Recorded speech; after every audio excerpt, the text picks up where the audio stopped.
मुकुंदपुर में चल रहे हजरत शाहताज बाबा के 3 दिवसीय सालाना उर्स के मौके पर लाखों श्रद्धालुओं की भीड़ पहुंची, जहां बाबा की चौखट में माथा टेका और साथ ही प्रदेश के राजनीतिक नेताओं ने भी उर्स में शिरकत की, बाबा का आशीर्वाद लिया।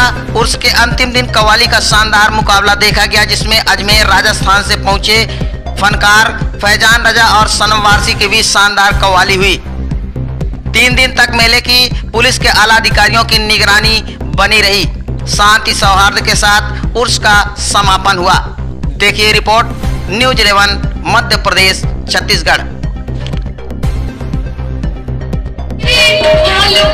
छा गई